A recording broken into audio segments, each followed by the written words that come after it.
Hey, you ever been to Chancellor Park? My name is Tavin Dillard, and I'm Mo Lons, and I live in Chancellor Park.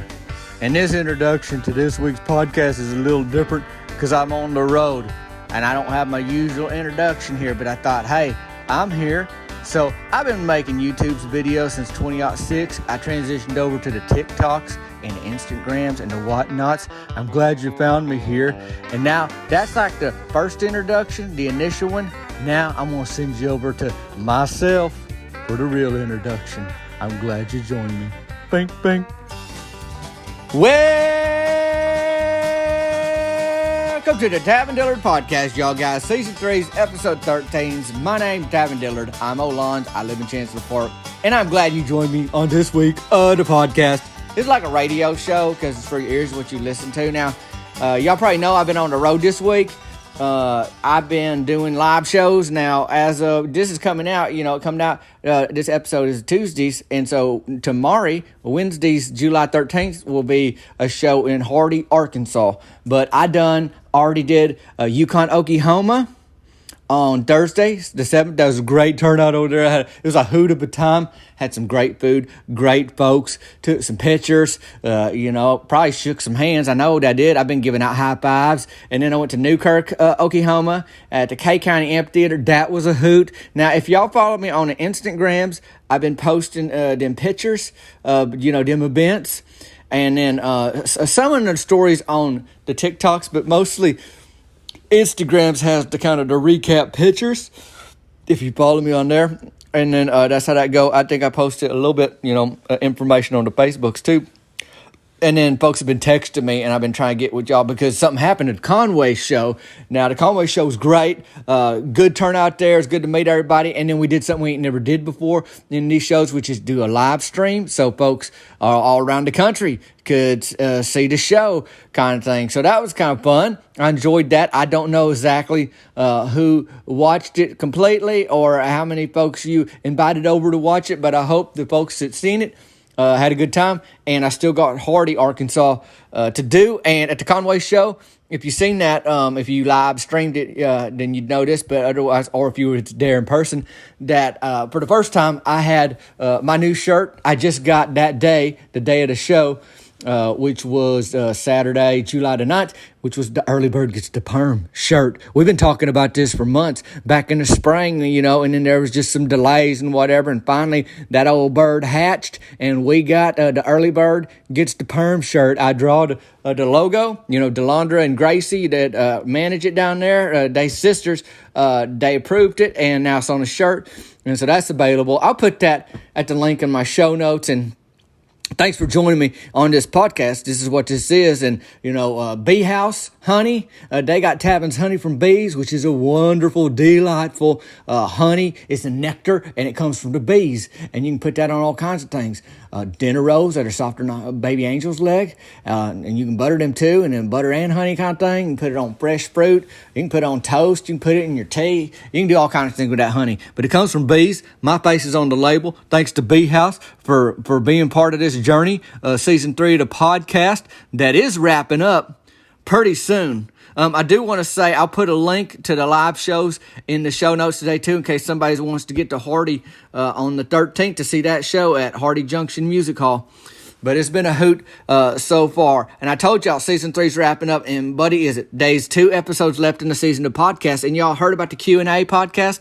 That's how I wrap up each season of the podcast. And the only way I know to answer something, is by you asking a question first. So please be sending them in, them questions. I've been getting emails this week and text messages, and I'm going to try to keep up with all of them, but as they come in, because folks text me pretty often enough, I try to get back to everybody. So what's happening, I got to come up with a system, when the Q&As come in. I appreciate y'all with the text message and in the emails where you say, in the subject line of the email, you put Q&A question, so I know it's for that podcast episode. And then folks text me, hey, this is a question for the Q&A of the podcast. That way I know it's not just like you out of the blue, just ask me a question that day you want to answer to right then and there, but it's for that episode of the podcast. So keep sending those in. My email address is tavindillard@gmail.com, or you text me at 501-322-6249. All that info will be in the show notes. But here's the deal. The reason this works is because it's give and takes. I appreciate your questions.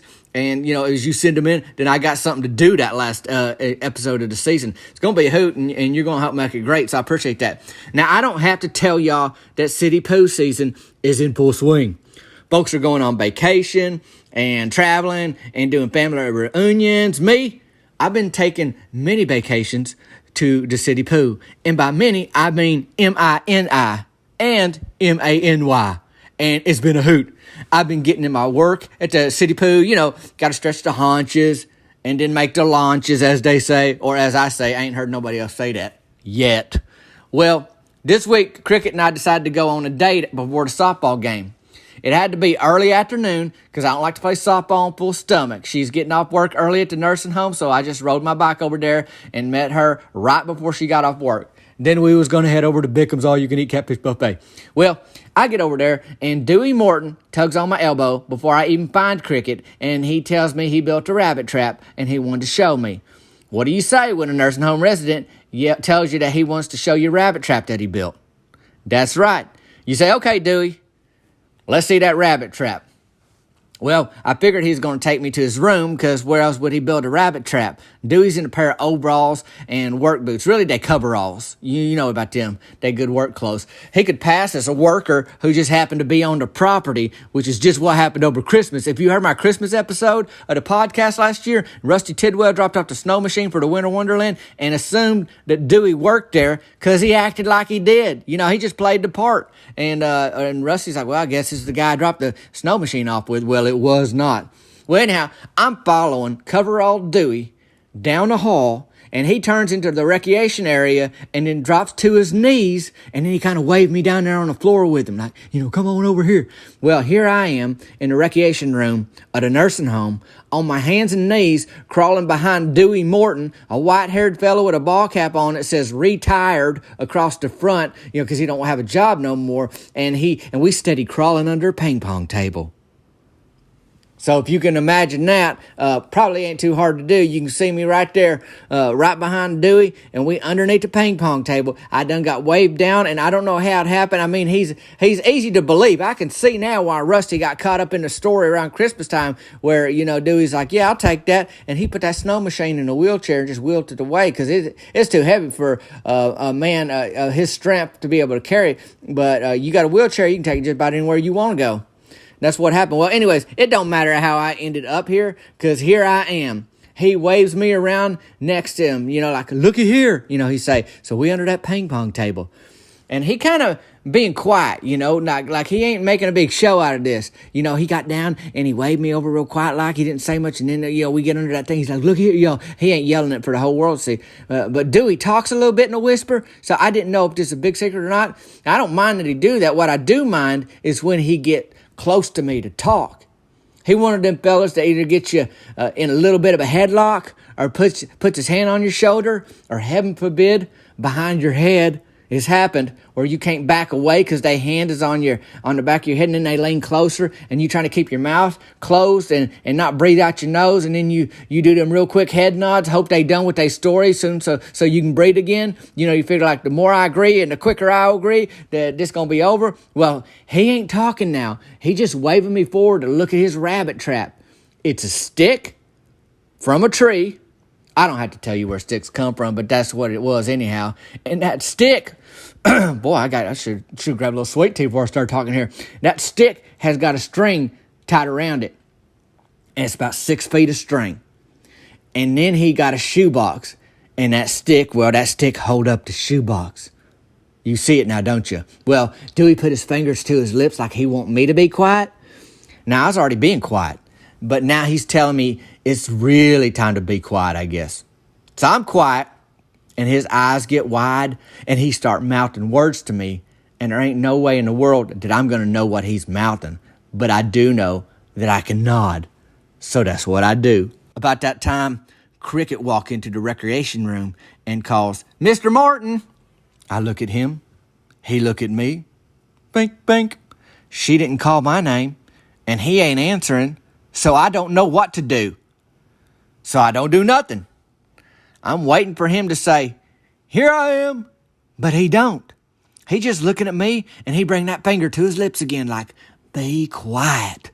Well, I am being quiet. I've been being quiet. Cricket leaves, and she's the whole reason I'm there. I'm there to see her. I ain't there to see Dewey Morton crawl under a ping pong table with him and his coveralls to see this rabbit trap he built.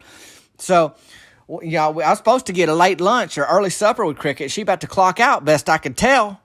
So you can see where my mind is, kind of what I'm thinking. I don't know if finding Dewey Morton was the last thing on her list of things to do or not, but she sure didn't find him. That's me and him, both under the ping pong table, with a shoebox and a stick and 6 foot of string. Now, Dewey motions to me to back up and even say it. He says, "Scoot." He just said the word scoot, and he whispered it to me, so I scoot back. And pretty soon, me and him both are out from under that ping pong table, and he's holding that string, and he tells me to watch this. So he's ready to show me whatever he'd been wanting to show me this whole time. So you can probably imagine what happened next. He pulled on that string, and that old stick dropped, and the shoebox shuts, and Dewey says, "Got him." And I say, "Yep, looks like it could catch a rabbit, Dewey." And then he says to me, "It did." Now, I'm thinking Dewey is telling me he did catch a rabbit, or he could catch a rabbit, because it sounds like he said he did catch one. And I know rabbits are fast, but for one to get in a nursing home, make it through the hallways and into the recreation room, under the ping pong table, and right where that shoebox is planted, that's a stretch. So I'm thinking he did catch it. Like maybe he's saying he could catch it, like maybe he got a little confused in how he's explaining this all to me. And I want to give him the benefit of the doubt, Dewey Morton there. Not to mention, there ain't nothing under the shoebox that interests a rabbit. There wasn't no lettuce, no carrot, not another rabbit. I mean, why would a rabbit walk under a shoebox propped up underneath the ping pong table? Bingo, it wouldn't. So I start to get up and I say, "Good job on that trap, Dewey." And Cricket walked back into the room. She look at me, she say, "Tapping." I say, "Hey, Cricket, what are you doing in here?" That's what she asked me. She's like, "What are you doing here?" And I just motioned behind me on the floor, just kind of pointing. Didn't want to be too loud because I know Dewey's really into whispering, and I guess he don't want to share this rabbit trap with just anybody. So I didn't want to throw him under the bridge, but I wasn't about to get in trouble with Cricket. So I just motioned to Dewey over there, who has now covered his eyes, thinking Cricket ain't gonna be able to see him. Well, apparently it worked, because I had to point him out to her. I put my finger to my lips, though, and I kind of let her know this is a secret mission, kind of thing. Like, shh, don't be too loud, Cricket. That's all I got to say about that. So she walked over, and she bent down to Dewey, and she say, "I've been looking for you." And Dewey just say, "I ain't here." He told her, like Attaway, even though he's sitting there talking to her, he must think he's sneaky enough to get away with that, just saying, "I ain't here." And Cricket say, "Mr. Morton, Doreen Fundle is missing the shoebox, and I'm wondering if you know where it's at." He shrugs, and Cricket look under that ping pong table, and she see that shoebox. And she reaches for it, and old Dewey Morton holler at, "Don't let it go." He hollered that out, "Don't let it go." And Cricket pick up that box and hand Dewey the stick with a string on it, and Dewey said, "You let it free." Like he kind of mad. Because why he's telling this story to me, and the way he's trying to tell it to Cricket, is that under that shoebox that's underneath that ping pong table, that had the string and the stick attached to it, that he done dropped down, that he had caught a rabbit, like a full-grown rabbit, kind of thing. And he's like, "You let that thing free." He was not happy that Cricket let that rabbit go, that he ain't even caught in the first place. So I helped him to his feet, and off we shuffled back down the hall, dragging a little stick on a string, kind of dejected, but a little bit hopeful, I'd say. I don't know, if he just figured, well, maybe that rabbit will circle back to my room. I don't know the answer. Cricket had to return that shoebox to Doreen Fundle's room, and then she clocked out. So we got to Bickham's, because that's the whole point of this, y'all guys. I was trying to get out to get a meal with my gal, and had, well, what else you gonna get there, at the Catfish Buffet? But we had the Catfish Buffet. It was all time too, though, boy. That was clicking on all cylinders. My problem with an all-you-can-eat buffet, and maybe you can relate to this, is that I need to stop before I'm full. Especially if I got a softball game to play, which I do. We went there on game night. You know about that. That's where we going with this, is that, I end up at the softball fields at the end of this. So I throttle back, even though I feel like I ain't getting my money's worth, and that's a hard thing with all you can eats too. If you feel like you got a spare, just a little ounce of room left in that tummy of yours, you think, well, I got to get that in. I paid for that. That's my food, kind of thing. Cricket asked me how my savings is going for my truck, which is a good sign because it means that she wants to see me more than she already do. And with a truck, I could get out to her county even more and we could hang out. So she's so busy this summer delivering produce from her daddy's farm and working at the nursing home. It's tough to connect too much. So, this was a welcomed opportunity for us to have this little date at Bickham's All-You-Can-Eat Catfish Buffet. So it was a good day today because I seen her at work. We got food at Bickham's. And then we went to my softball game. We had to go back to the nursing home first, though, so I could get my bike, but that's fine. And you're probably asking yourself at this point, well, Tavin, how in the world did that game go? How in the world did that game go? Team Burger Shed, that's your team. How'd it go? Well, Mort Dwidell somehow lost his Burger Shed shirt. Now, that's a pretty important shirt to me. That's one of my favorite shirts I own. It's one of my favorite places to go, places to eat, places to hang out. So that's how that go. He said he and his family went to Danny's Water Park. Now, they got a lazy river there, and they got good nachos, but I guess he wore his team shirt to the water park, and he left it in that locker room. He said they put out a lost and found ticket on it, but he ain't heard nothing yet. And Mort a big old boy, so, I mean, they maybe somebody his size pick it up. I don't know the answer, I can't figure that out for him. Well, Mort, he run by the Burger Shed before our game, and he buy himself a new shirt, which is what you got to do. I mean, he owned up to it. He take responsibility for losing his shirt, and he's like, I know, I done paid for this uniform, back a couple seasons ago, his first season with Team Burger Shed, and you can wear that same one. We ain't changing our uniform every year kind of thing. So he can get that same one again, but once you buy it, you already bought it with the team money, then you got to get your own if you lose it, and he knowed that. He didn't ask for no money from the team like that. We ain't got like a team treasury or anyhow. So anyways, he get up there. And he got the money to do that, to buy it. His wife, she owned Uptown Gal. That's a women's clothing store in town. That's where Mima wanted to go to buy creased breeches. But she ended up going to Walmart's because Mort said Uptown Gal mostly has yoga pants right now. And Mima hates yogurt. So only thing about his shirt purchase is that he didn't check the size. I don't know why. I don't know why Mort wouldn't check the size of a shirt, that he's going to have to pull over that torso of his and wear, and actually have to do some exercise. You got to be a little bit athletic. Now, Mort, he usually first base. He ain't doing a lot of running. He's just standing on that bag. You throw it at him, he'll catch a ball. Mort Dwidell will catch a ball, and he hit dingers. And that's the thing about Mort, and you probably know that. If you've been here before, you know that Mort, he'll hit a dinger. I mean, he'll launch that thing over the wall in the outfield. But the thing about it, if it hits the wall and it stayed in the park, he got a long single. He ain't trying to hoof out a double, triple, nothing else other than either a single or a long single, or he going back to the dugout, or he's trotting the bases because it cleared the fence. Well, anyhow, here he is hustling from the parking lot with a uniform easily 2 sizes too small on him. But he already pulled that thing on, boy. He got that. It's painted on. I'm telling you, it's painted on. I mean, it was so tight. Rusty Tidwell seen him and hollered, "Save some women for the rest of us, Mort," kind of thing. And Mort hollered back, "Shut up, Rusty. At least I'm in uniform," kind of thing. Like, he was just glad that he got there. He went through a lot. Sometimes somebody's late for something, and you think, well, they just wasn't thinking about us. But the truth is, Mort had been running here and there trying to get this thing figured out. Firstly, he thought, well, maybe maybe my uniform. I did bring it home from Danny's Water Park, maybe, but it wasn't. It was gone. And so Mort's mad and whatever. So Myron Curtis says, "Are you in uniform? No? I mean, really? You calling that your uniform?" I mean, Myron got in on it too, just kind of poking fun at old Mort. Well, Mort was mad now. And that can go one of two ways. And it went good for us. Everybody knows, like I said, Mort, he'll hit a dinger. He can hit them dingers all day long, but he ain't never hit 4 in a game. And Donnie Wayne Chambliss had a couple himself. Rusty Tidwell and Rance Farnhart both had bases clearing doubles tonight. And me, and Russell Tucker, not just me. Both of us got a couple hits each. Mine were, I stole 3 bases, all head first.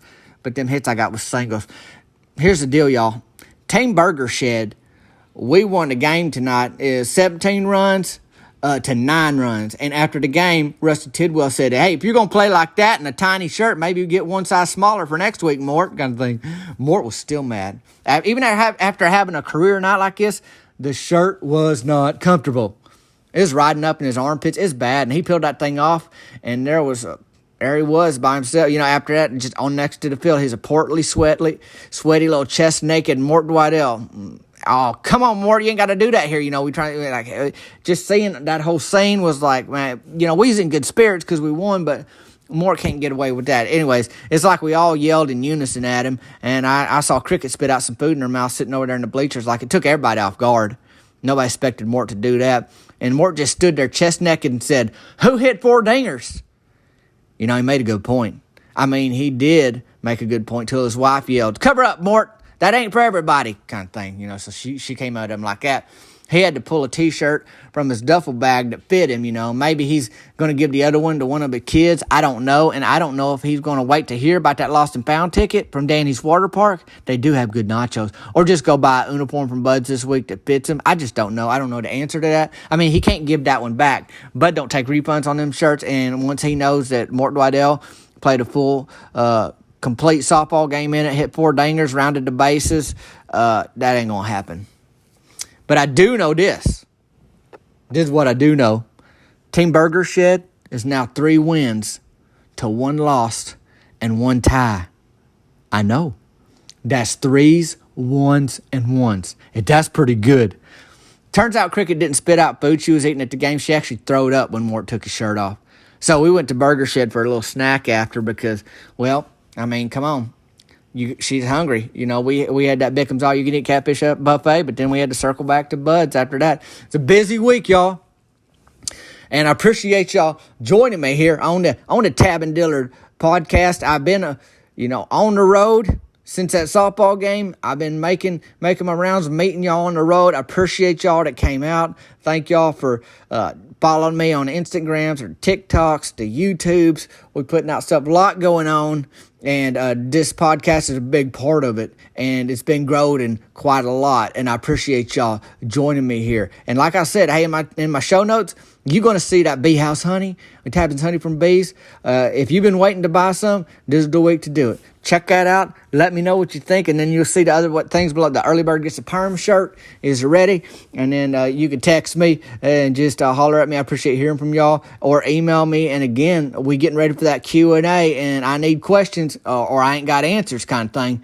So y'all can be doing that this week. And boy, we inching up on 300 on the iTunes, 300 reviews. And so if you could just rate it, or I guess they're called ratings, them little stores people. So if you could give it a rating and you ain't, then please do that on there, because that's like the resume. I can tell you all day, and I can tell your friends, hey, I want you to listen to my podcast. And they like, of course, who doesn't want folks to listen to their own podcast? But when y'all say, hey, check it out, and give a good rating or whatever, then that help. So I appreciate y'all doing that. There ain't nobody making you do it. You ain't got to do it. You just being kind enough to do it, and I'm glad you do. So that's how that go. And again, don't forget them Q&As, them the questions and them answers. I appreciate it. But here's the deal. I better scoot out of here for now. I still got one more show to do in Hardy, Arkansas this week. If you listen to this on Tuesdays or even Wednesdays mornings and you in the Hardy, Arkansas area, I'm going to be at the Hardy Junction Music Hall tonight, and here's what I'm going to have there. And this is a little bit of a problem on the road too, because I didn't have every single shirt I own. Somebody, I think a couple people wanted a turkey salmon shirt, and I didn't have it, on the road. I brought no pro fishing shirts I got, so if you see me in Hardy, you can pick up one. I got the Cannonball Champ shirts. I got, what else? Some of them pig shirts, the white ones with the pig diagram on it. I got the squirrel in a headlock with a peacock shirt, and then I think we got one 2021 last year's Team Burger Shed jersey shirt with the roster on the back. They've been kind of discontinued because we in 2022 now, but we've been selling them discounted on the road, and I got one left, and whatever size it is, I don't even know what size it is, but if that's your size and you show up in Hardy before anybody else that wants it, then it's yours kind of thing. But that's what we doing.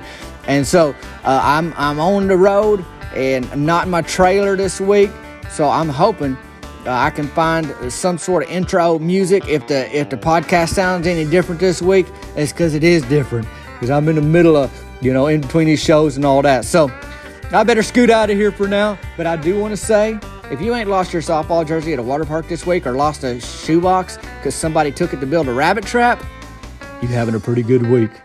Until next time, we'll see you later. Bink, bink.